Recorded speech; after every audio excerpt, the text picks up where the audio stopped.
예, 먼저 한겨레 단독 보도부터 전해드리겠습니다. 이 박 대통령이 2013년 취임 이후에요. 이 비선 의사 외에도 이 주사 아줌마가 따로 있었다라는 보도인데요. 주사 아줌마. 예, 주사 아줌마 낯선 표현이실 텐데요. 이게 그 이영선 행정관이 정호성 비서관에게 보낸 문자 메시지 그대로입니다. 2013년 4월에서 5월 정도에 이영선 행정관이 정호성 비서관에게 주사 아줌마 들어가십니다. 기치료 아줌마 들어가십니다. 이렇게 문자를 4-5차례 보냈고요. 그 시간대는 밤 9시에서 10시 정도였다라는 겁니다. 이 이영선 행정관은 최순실 씨가 의상실에서 휴대전화를 닦아주던 네. 대포폰으로 의심되는 그 휴대전화를 닦아줬던 사람입니다. 그 사람이 문자를 보냈는데 그 문자가 여전히 남아있고 네. 그 문자의 내용이 주사 아줌마 들어가십니다. 밤에. 예.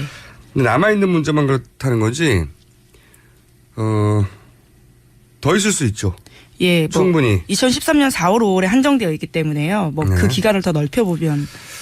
근데 이게 주사 아줌마는 이거보다 한 2, 3주 전쯤에 한번 등장했었어요, 언론에. 최순실 씨가. 네. 주사 아줌마를 집으로 불러서.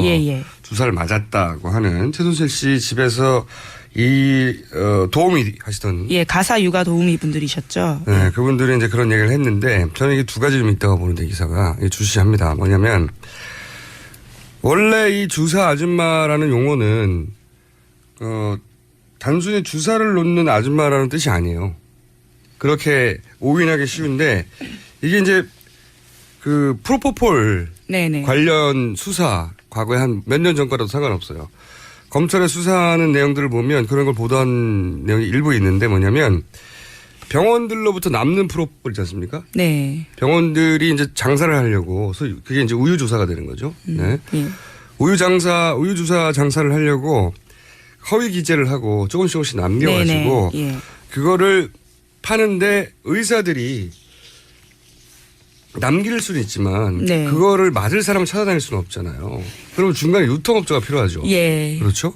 근데 이 상품의 특징상 유통도 시키면서 주사도 놔야 되는 거예요. 그러니까 이 주사 아줌마들은 그 병원들에 가가지고 그거 싹 걷어가지고 자기가 직접 주사까지 할 수 있는 간호조무사 출신들이 이 일을 하는 겁니다. 불법 유통을 시키는 사람인 거예요. 기본적으로. 유통과 시술을 같이 할 수 있는 업자들이죠. 전문 업자들이에요. 그걸 주사 아줌마로 이렇게 주사를 잘 놓는 아줌마다라고 착각할 수 있는데 그게 아니고요. 프로포폴을 불법 유통시키는 사람들 그리고 주사까지 놓을 수 있는 간호조무사 출신들을 주사 아줌마라고 하는 겁니다. 그러니까 기본적으로 최순실 씨는 프로포폴 중독인 거예요. 일단 자기 집에 계속 불렀다는 거는.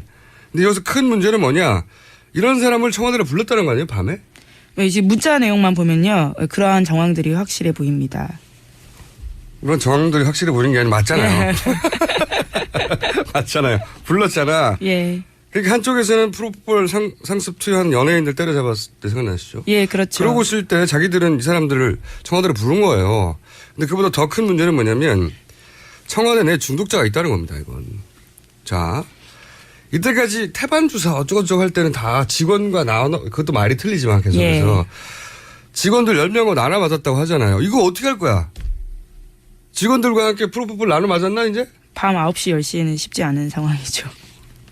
이게 사실 움직일 수 없는 기록인 문자가 등장했는데 이건 빠져나가고 청와대 내 중독자가 있다는 겁니다. 주사 아줌마라는 말은. 주사를 잘 놓는 사람을 찾으렸으면 생각해보세요. 의료실장, 간호장교, 자기들한테 맨날 왔다 갔다 하던 비선의사, 주치 다 있어요. 다 있는데 그분들이 아닌 이 소위 정규 라인에 있는 사람들이 주사를 주기적으로 해서는 안 되는 것을 주사 맞았던 거죠. 그런데 그것을 이 주사 아줌마를 통해서 조달하고 맞고 그런 정황이 근데 드러난 거죠. 취임 초기에. 취임 초기에는 주사 아줌마가 이 일을 해결한 겁니다. 취임 중반 이후 혹은 뭐 어떤 시점 이후에는 그게 불편하니까 다른 방법을 찾는지 모르겠는데 여기는 빠져나가기 힘들다.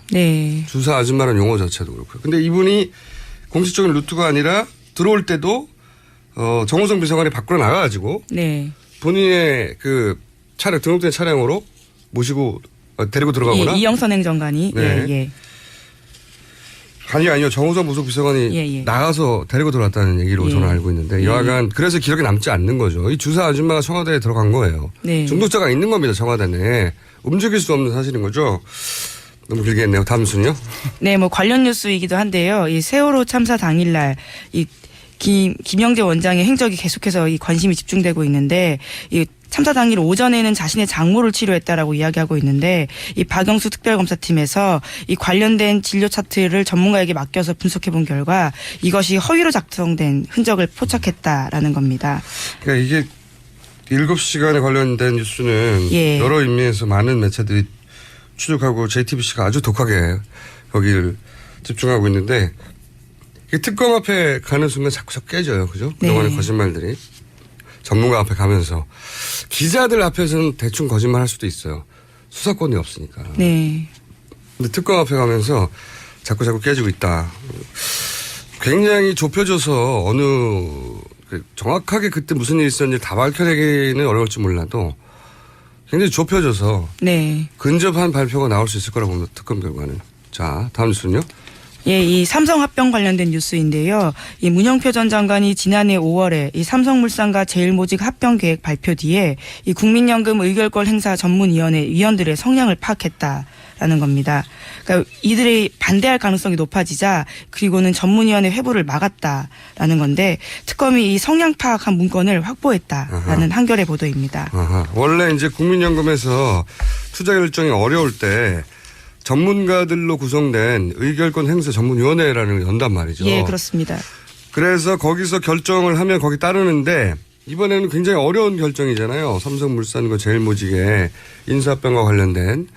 근데 원래는 여기다가 회부해야 되는데 이 사람들의 성향으로 보아 반대할 것이 높아 보인다는 보고가 있자 회부를 안 해버린 거죠. 그렇습니다. 그게 예. 이제 그때 성향을 파악한 문건이 발견된 거죠. 예. 특검에 의해서. 예. 특검이 요즘 일 잘하고 있어요. 예. 이 속도가 엄청납니다. 인터뷰 좀 해야 되겠는데 이분들이 인터뷰 자체도 부담스럽겠지만 너무 바빠. 이거 너무 바빠서 꼭 한번 인터뷰를 이 관계자랑 해보고 싶은데 여하간 엄청난 속도로 여러 가지 문건을 확보하고 있고 기자들이 추정했던 게 이런 종류의 협업 같아요. 기자들이 추정했거나 또는 그런 사람들의 말을 들었거나 하는 거를 특검이 문건으로. 예, 증거를, 움직일 수 없는 증거를 가지고 오는 거죠. 물증으로 예. 확인해 가고 있는 단계. 예. 관련 뉴스가 또 있죠. 예, 또 SBS가 보도했는데 이 보건복지부와 국민연금 실무자들이 이 삼성합성과 관련해서 이 인터넷 업무 공유방까지 만들어서 수시로 자료를 주고받은 정황도 드러났다라는 겁니다. 어제도 얘기했지만 예. 복지부가 국민연금의 투자에 관여한 건 전무후무한 일입니다. 예. 이런 일이 없어요 전혀. 그런데 복지부와 국민연금 실무자들이 인터넷 대화방을 만들었다는 거 아닙니까? 공유방을. 예, 그래서 자료를 주고받기 위해서. 예. 이렇게까지 한 이유가 뭐예요? 이게 둘이 복지부가 국민연금을 투자에 개입한 것도 전례가인데 예. 개입 정도가 아니라 아예 상시적으로 공유방을 만들었다는 거잖아요. 네. 예, 관련된 정보를 미리 알려준 거죠. 예. 왜 그랬을까? 왜긴 여기 삼성 승계 문제를 해결해 주려고 그런 거 아닙니까? 네. 그렇죠. 네. 예. 누가 시켜서 했느냐 이게 문제죠. 네. 복지부 장관에게 네. 지금 현재 구속영장이 신청된 문영표 당시 예, 장관에게 청구된, 예. 누가 시켰냐 이거죠. 네. 장관을 시킬 수 있는 사람은 비서실장이거나 사실상 비서실장이 아니라 대통령밖에 없는 거죠. 네. 이 의미는 특검이 삼성과 대통령을 향해 뇌물죄를 적용하려는 그 칼날이 거의 목젖 근처까지 왔다. 그렇죠. 예. 예. 그런데 문 장관은 아직까지는 자기가 삼성합병 찬성하라 지시한 적 없다. 뭐 이렇게 이야기하고 있다고 합니다. 그래서 영장이 청구되기도 했고요. 네. 예. 그분이 언제까지 버틸 수 있을지 모르겠는데, 쉽지 않을 거라고 보는데, 그분이 이제 보통 이걸 꼬리 자리라고 하죠. 네. 내가 다 했다고. 그렇게도 말씀 안 하시고 있고요. 아예 그런 사실이 없다라고 이야기를 하고 있는 그런 사실이 없다고 예. 하기엔 너무 많이 나와가지고 예, 내용이. 예. 둘 중에 하나죠. 내가 했다라고 뒤집어 쓰고 예. 본인이 가거나 그런 건이 너무 커요. 그렇죠. 언젠간 입을 불 거라고 봅니다. 저는. 네. 개인적으로는 그렇게 생각합니다. 다음 뉴스는요? 예, 블랙리스트 관련된 뉴스입니다. 이 문학의 블랙리스트를 청와대가 주도해서 이 작성한 정황이 담긴 문건이 나왔다라는 건데요. 이 청와대 정무수석실이 그 대상입니다. 이 문건 중간에 보면 정무리스트라는 제목이 있고요. 거기에 이 59명의 명단도 들어있는데 이 문체부 고위 관계자 설명에 따르면 이것은 청와대 정무수석실에서 리스트를 만들어서 이 문체부로 내려보냈다라는 겁니다. 그러니까 청와대가 주도해서 이 블랙리스트를 작성했다라는 사실이 문건을 통해서 처음으로 확인됐다라는 건데요. 이 시점도 굉장히 중요합니다. 그러니까 정리하면 예. 문체부 문건 속에 리스트라는 게 있는데 네. 그 리스트 옆에 정무수석실에서 만들었다는 표기가 있다는 거죠. 예, 정무리스트라는 네. 표시인데 이것이 정무수석실에서 준 거다라는 문체부 고위 관계자의 설명이 있는 거죠. 그걸 한 번에 얘기한 거예요, 제가. 아, 예, 예. 길어서. 예. 이렇게 문건이 있는데 그 문건에 문체부 문건에 청와대 정무수석실에서 만들어 보냈다는 표시가 있었던 거예요. 네. 네. 그런데 그 표시 옆에 일자가 적혀 있었다는 거죠? 예, 그렇습니다. 2015년 4월인데요. 거기에 함께 중요하다, 중요라는 표시가 있다라는 건데 이때가 정무수석이 조윤선 문체부 장관이거든요. 네. 예. 그러니까 이제 여기서 조윤선 문체부 장관, 현 장관에게 당시 정무수석에게 묻지 않을 수 없는 거죠.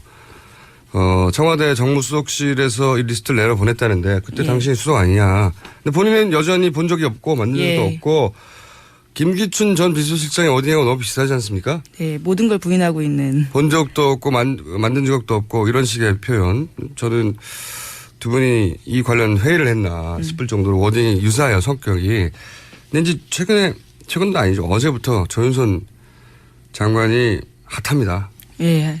예, 이혜원 의원이 오전에 갑자기 조윤선 장관이 최순실을 안다는 정황에 대해서 얘기를 하면서 예, 어제 방송에서. 예, 네. 두 분이 이제 뭐랄까요? 세계의 대결이라고 할까요?